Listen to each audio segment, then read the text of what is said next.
ఈ ఉగాదికే యుగాది అని ఒక పేరుంది. అంటే అసలు కలియుగ ప్రారంభం ఇవాల్టి రోజునే జరిగింది అని. భాషాపరంగా రాష్ట్రపరంగా వేరు వేరు ఉగాదులు ఉన్నప్పటికీ తెలుగు భాషకి మాట్లాడేటటువంటి వాళ్ళందరూ కూడా ఈ చైత్ర శుద్ధ పాడ్యమి నాడే ఉగాది పండగ చేసుకుంటారు. మనం చాంద్రమానాన్ని ఎప్పుడూ కూడా కాల గణనమునకు ప్రాతిపదికగా తీసుకుంటాం. ఈ చాంద్రమానమునందు చైత్రమాసం మొట్టమొదటి మాసంగా స్వీకరింపబడుతుంది. ఈ చైత్రమాసంలో వచ్చేటటువంటి శుక్లపక్ష పాడ్యమి ఏది ఉందో ఆ పాడ్యమి మొదటి తిథి. ఆ మొదటి తిథియే ఉగాది పండుగ. ఈ ఉగాది పండుగ ఎలా నిర్వహించుకోవాలి అన్నదాన్ని శాస్త్రాలు స్పష్టంగా చెప్పాయి. ఉగాది పండగ నాడు మాత్రం ఏ కారణం చేత కూడా బ్రహ్మముహూర్తానికి తరువాత లేవకూడదు. కనీసంలో కనీసం సూర్యోదయానికి ముందరే లేచి స్నానం పూర్తి చెయ్యాలి. చాలా మందిలో ఉన్నటువంటి అపప్రథ ఏమిటంటే సూర్యోదయం అయిపోయిన తరువాత పూజ చేసి ఆ పూజలో వేప పువ్వు పచ్చడి అనబడేటటువంటి పచ్చడిని నైవేద్యం చేసి దాన్ని ప్రసాదంగా తీసుకోవచ్చు అని. కానీ శాస్త్రంలో అలా చెప్పబడలేదు. యద్వర్షాదౌ నింబసుమం శర్కరాంలఘృతైర్యుతం. నింబసుమం అంటే వేప పువ్వు. అది వర్షాదౌ సంవత్సర ప్రారంభంలో శర్కరాంల ఘృతైర్యుతం. శర్కర అంటే పంచదార. కానీ పంచదార అన్నప్పటికీ కూడా దేవతలకి నైవేద్యం చేసేటటువంటి ప్రసాదంలో నిలవదోషం లేనటువంటి పదార్థమైన బెల్లాన్నే వాడతాం కాబట్టి బెల్లము అని అక్కడ అర్థం చేసుకోవలసి ఉంటుంది. శర్కరాంల ఘృతైర్యుతం. అందులోకి పుల్లని పదార్థాన్ని చింతపండు రసాన్ని చేర్చి కొత్త చింతపండుని ఘృతైర్యుతం ఆవు నీతిని కూడా కలిపి అలా తయారు చేసినటువంటి పదార్థం ఏదుందో దాన్ని భక్షితం పూర్వయామేస్య తద్వర్షం సౌఖ్యదాయకం. దాన్ని ఎప్పుడు తినాలని చెప్పారంటే పూర్వయామమునందు తినాలి అని. పూర్వయామమునందు అంటే సూర్యోదయాత్ పూర్వమే తినాలి. ఉగాది పండగ నాడు స్నానం అనేటటువంటిది బ్రహ్మముహూర్తంలో చెయ్యాలి. ఆ బ్రహ్మముహూర్తంలో స్నానం చేసే ముందు ఒళ్ళంతటికీ కూడా తైలాన్ని అలదుకుంటారు. తైలే లక్ష్మీ. ఉగాది పండగ నాడు బ్రహ్మ ముహూర్తంలో ఒంటికి తైలాన్ని అలదుకుంటే ఆ తైలమునందు మహాలక్ష్మి ప్రవేశించి ఉంటుంది. ఆ కారణం చేత అలక్ష్మి తొలగుతుంది. జలే గంగా. సూర్యోదయం వరకు కూడా ఎక్కడెక్కడ నీరు ఉన్నా నీటిని గంగ ఆవహించి ఉంటుంది. తలస్నానం, శరీరానికి తైలమర్దనం చేసుకుని భక్షితం పూర్వయామేస్య. బ్రహ్మ ముహూర్తంలో స్నానం చేసి వెంటనే ఈశ్వరుణ్ణి ఆరాధన చేసి ఉగాది పచ్చడి అని పిలువబడేటటువంటి వేప పువ్వు, దానితో పాటుగా బెల్లం ముక్క, చింతపండు పులుసు, ఆవు నెయ్యి కలపబడినటువంటి పదార్థాన్ని ఈశ్వరుడికి నివేదన చేసి దాన్ని ప్రసాదంగా ఎవరు తీసుకుంటారో వారికి తద్వర్షం సౌఖ్యదాయకం. వారికి ఆ సంవత్సరం అంతా కూడా సౌఖ్యదాయకమై ఉంటుంది అన్నది శాస్త్రవచనం. ఇక్కడ ఒక విషయాన్ని అర్థం చేసుకోవలసి ఉంటుంది. ప్రధానమైన పదార్థం ఏది అంటే నింబసుమం. వేప పువ్వే ప్రధానమైనటువంటిదై ఉంటుంది. ఆ వేప పువ్వు ప్రధానంగా తీసుకుంటే ఏమొస్తుంది అన్నారు. శతాయుర్వజ్రదేహాయ. 100 సంవత్సరములు జీవించగలిగినటువంటి లక్షణం. కేవలం 100 సంవత్సరములు ఆయుర్దాయంతో ఉండి ఏ మంచానో పడి ఉంటే ఉపయోగం ఏముంది? కాబట్టి వజ్రదేహాయ.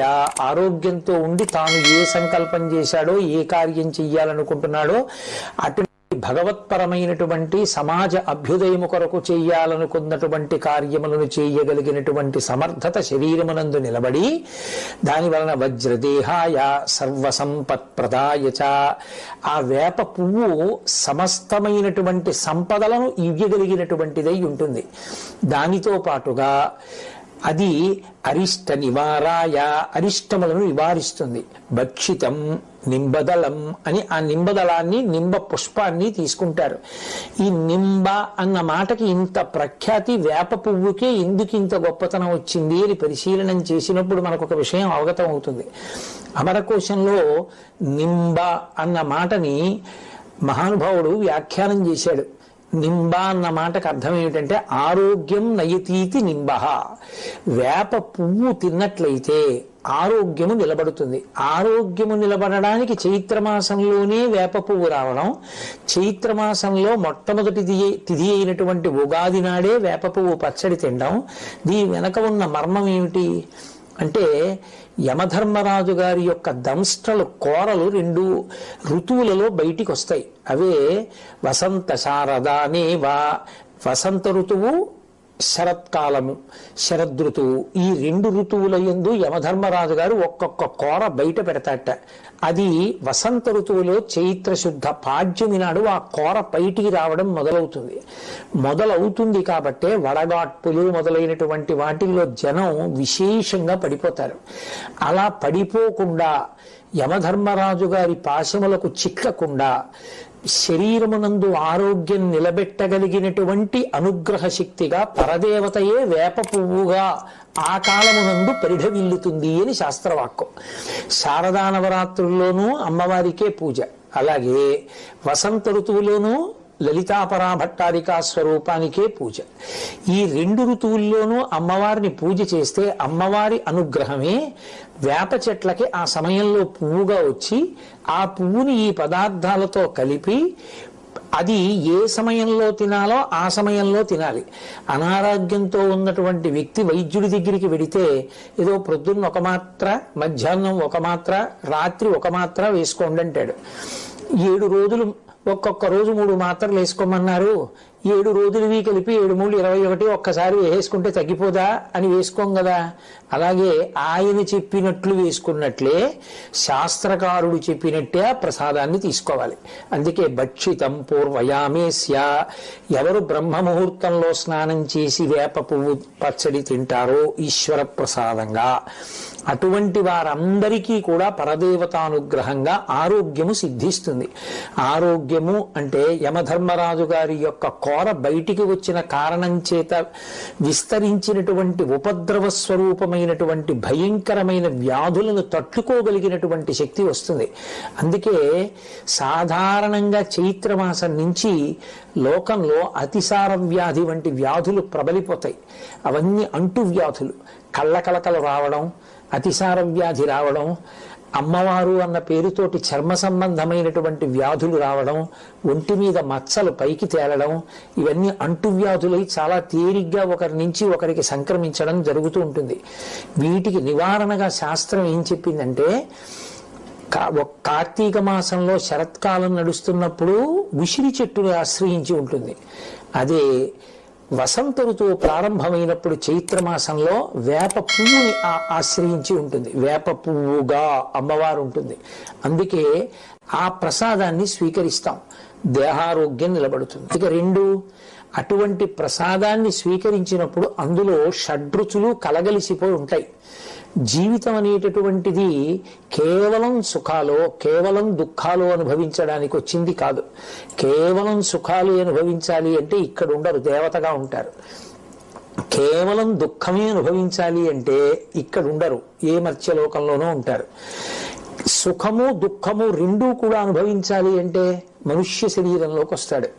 సుఖ దుఃఖములు 2 అనుభవిస్తున్నప్పుడు ఒకసారి పొంగు ఒకసారి కుంగు రాకుండా తుల్య నిందా స్తుతిర్మౌని సంతుష్టో ఏనకేనచిత్ అనికేతః స్థిరమతి భక్తిమాన్ మే ప్రియో నరః అంటాడు గీతాచార్యుడు.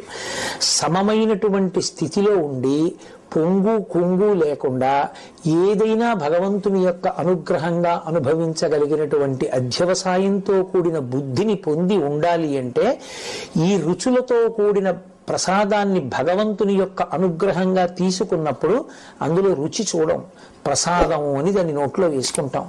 ఏదో చిన్న కష్టం రావచ్చు ఆ సంవత్సరంలో, ఆ చిన్న కష్టం వచ్చినంత మాత్రాన పరమేశ్వరుడు నాకు ఈ కష్టాన్ని ఇచ్చాడు అనేటటువంటి బాధ చేత ఈశ్వరుని యొక్క స్మరణ విడిచిపెట్టకూడదు, ఆయన పాదములను విడిచిపెట్టకూడదు. ఆ భక్తి అలాగే నిలబడి ఉండాలి. ఏ జన్మలో చేసిన పాపమో ఈ కష్టం రూపంతో పోయింది కాబట్టి ఇప్పుడు ఒక అనుభవం వచ్చింది నాకు, ఆయన పాదముల యందు విస్మృతి కలగనంత కాలం మనం హాయిగా పరమేశ్వరుడి చేత నిరంతరము రక్షింపబడుతుంటాం. అదిగో ఆ బుద్ధి కలగాలి అని కోరుకోవడమే ఆ ప్రసాదం స్వీకరించడంలో ఉన్నటువంటి ప్రధానమైనటువంటి మర్మం. ఇప్పుడు ఆ ప్రసాదాన్ని స్వీకరించి ఆ రోజున తప్పకుండా దేవాలయ దర్శనం చెయ్యమని చెప్తున్నాయి శాస్త్రాలు. కాబట్టి ఆ దేవాలయ ప్రాంగణానికి చేరుకుని ప్రదక్షిణం చేసి పరమేశ్వరుడికి నమస్కరించి ఆయన యొక్క అనుగ్రహానికి పాత్రులు కావాలి. 3 పంచాంగ శ్రవణం చేస్తారు. పంచాంగము అంటే 5 అంగములతో కూడుకున్నది అని. తిథి, వారము, నక్షత్రము, కరణము, యోగము అనబడేటటువంటి 5 అంగములు కలిగినది కాబట్టి దానిని పంచాంగము అని పిలుస్తారు. ఇంగ్లీష్ క్యాలెండర్ ఉందనుకోండి, ఏదో ఒక డేట్ మాత్రమే ఉంటుంది. ఆ డేట్ ఒక్కటి చూసి ఈ పని చెయ్యాలా ఈ పని చేయకూడదా అంటే ఏం తెలుస్తుంది? ఏం తెలియదు. కానీ సనాతన ధర్మమునందు జ్యోతిష శాస్త్రము వేదమునకు ఉపాంగము. అది విరాట్ పురుషుడికి నేత్రస్థానమై ఉంటుంది. జ్యోతిషము కన్ను కనుక రాబో కాలంలో జరగబోయేటటువంటి విశేషాల్ని, గ్రహముల యొక్క కదలికలని లెక్క కట్టడానికి అనువైనటువంటి ప్రజ్ఞని సంతరింపచేశారు భారతీయ ఋషులు. అందుకే గ్రహణం ఎప్పుడు వస్తుందో, ఎన్ని గంటలకు పట్టుకుంటుందో, మధ్యకాలం ఏదో, దట్టంగా ఎప్పుడు ఉంటుందో, ఎప్పుడు విడిచిపెడుతుందో కూడా పంచాంగ కర్తలు నిర్ణయం చేయగలుగుతున్నారు. అంటే ఇతర దేశాల్లో ఈ గ్రహణం గురించి పరిశోధనలు జరిగే నాటికే మన భారతీయ ఋషులు పంచాంగాలలో గ్రహణాన్ని లెక్క కట్టగలిగారు అంటే వారి దార్శనికత అర్థం చేసుకోవచ్చు. లెక్క కట్టి మనకి చెప్తారు. ఆ లెక్క కట్టి చెప్పినప్పుడు తప్పకుండా వెళ్ళి ఉగాది నాడు పంచాంగ శ్రవణం చెయ్యాలి. ఉగాది పండగ వచ్చే పర్యంతము కొత్త పంచాంగాన్ని చదవకూడదు. ఏదో ముహూర్తాదులు పెట్టేటటువంటి పండితులు తప్ప సామాన్యులు పంచాంగాన్ని చదవకూడదు. ఒక్క ఉగాది నాడు తను పంచాంగం చదువుకోవడం కాదు, పంచాంగ శ్రవణం చెయ్యాలి. పంచాంగ పఠనము జ్యోతిష శాస్త్రమునందు విజ్ఞానము కలిగినటువంటి పెద్దలు దేవాలయ ప్రాంగణంలో చేస్తారు. ఆ పంచాంగాన్ని ఒక్క ఉగాది పండగ నాడు మాత్రమే వినాలి. అది సాధ్యమైనంత వరకు దేవాలయ ప్రాంగణంలో చక్కగా పండితులైనటువంటి వారు పంచాంగ పఠనం చేస్తుండగా వింటే దాని వలన 2 ప్రయోజనాలు కలుగుతాయి. ఒకటి, ఈ కాలమునందు గ్రహముల యొక్క ఆనుకూల్యత మనకు ఎలా ఉంది, ఏ పని చెయ్యొచ్చు, ఏ పని చెయ్యకూడదు. పంచాంగంలో చెప్పబడిన విధంగా మనం తెరచాపని మార్చుకుంటే జీవితం భద్రంగా ప్రయాణం చేస్తుంది. ఇప్పుడు ఎవరో కొంతమంది ఏలినాటి శనిలో ఉన్నటువంటి వాళ్ళు మొదలైన వారు ఉంటారు. నేను మీతో ఒక మాట చెప్తాను, బాగా జ్ఞాపకం ఉంచుకోండి. ఎవరు పరమేశ్వరుని యొక్క పాదములను గట్టిగా పట్టుకుని పూజ చేస్తారో వాళ్ళ జోలికి శనీశ్వరుడు కూడా వెళ్ళి బాధ పెట్టాడు. కానీ కర్మ ఫలితం పోవాలి కదూ. బాధ పెట్టడం అన్నది నిష్కారణంగా అనేక ఊళ్ళు తిరగవలసిన వాడు ఈ చక్కటి తీర్థయాత్రలు చేసి ఎన్నో దేవాలయాలు దర్శనం చేస్తాడు. ఇటు బాధపడవలసినటువంటి వాడు సంతోషకరంగా భగవత్ సేవలో తరించిపోతాడు. ఎప్పుడు ఆ శనీశ్వరుడికి ఆదేశం వస్తుంది గ్రహానికి, ఆయనని బాధ పెట్టవద్దు సుమా, నువ్వు గ్రహంగా ఆయనని ఎంతవరకు క్లేశాన్ని కల్పించాలనుకుంటున్నావో అది ఒక్కటే కల్పించు, కానీ ఆయన మనసు ప్రహృష్టంగా ఉండకుండా మాత్రం పాడు చేయడానికి వీల్లేదు. భగవద్భక్తితో కూడుకుని ప్రవర్తిస్తే మనం ఇప్పుడు ఇటువంటి కాలమునందున్నాం కనుక మనం ఈ జాగ్రత్త తీసుకోవాలి అని తెలుసుకుంటే మరింత సంతోషకరమైన జీవనం చేయడానికి పంచాంగ శ్రవణము అవకాశాన్ని కల్పిస్తుంది. సంవత్సర కాలంలో మన ఆదాయ వ్యయాలు ఎలా ఉంటాయి, రాజపూజ్యమో అవమానమో ఎలా ఉంటుంది, గ్రహగతులు ఎలా ఉంటాయి, భార్యాబిడ్డలు ఎలా ఉంటారు, బహుశః గ్రహముల యొక్క ప్రభావం చేత మనకి క్లేశం కలిగేటటువంటి కాలం ఎప్పుడు ఉండొచ్చు, మనం ఏ దేవతల ఆరాధన విశేషంగా చెయ్యవలసి రావచ్చు, వీటి గురించి ఒక అవకాశాన్ని ఏర్పాటు చేసుకుంటే ప్రమాదకరమైన వ్యాధి రాకుండా ముందుగానే వ్యాధి నిరోధక టీకా వేయించుకున్న వాడిలా భగవంతుణ్ణి అర్చన చేసి ఆ ప్రమాదానికి మనం గురి కాకుండా మనని మనం రక్షించుకోవడానికి అటువంటి అవకాశం కలుగుతుంది. అందుకే పంచాంగ శ్రవణం తప్పకుండా చేస్తారు. కాబట్టి ఉగాది పండగ వచ్చింది అన్నప్పుడు మరిచిపోకుండా చెయ్యవలసినటువంటి పనులుగా శాస్త్రంలో చెప్పబడినటువంటివి ప్రాతకాలమునందు బ్రహ్మముహూర్తములో స్నానము, ఈశ్వరుని యొక్క ఆరాధన, తైలమును శరీరానికి మర్దనం చేసుకోవడం, ఉగాది పచ్చడి అన్న పేరుతో నింబ సుమముతో కలిసి ఉన్నటువంటి ప్రసాదాన్ని స్వీకరించడం, దేవాలయంలో దర్శనం చేయడం, పంచాంగాన్ని శ్రవణం చెయ్యడం, వసంత నవరాత్రుల్ని నిర్వహించే ప్రయత్నం చెయ్యడం. ఒకవేళ వసంత నవరాత్రులు మనం చెయ్యలేకపోతే ఏదైనా దేవాలయ ప్రాంగణంలో జరుగుతున్న చోటుకి వెళ్ళి అటువంటి వసంత నవరాత్రుల్ని దర్శనం చేసుకుని వచ్చేటటువంటి ప్రయత్నం చెయ్యడం. ఇవి ఉగాదికి అనుషంగికంగా మనుషులు ధన్యత పొందడానికి ఏర్పాటు చేయబడినటువంటి ఆరాధనా ప్రక్రియ.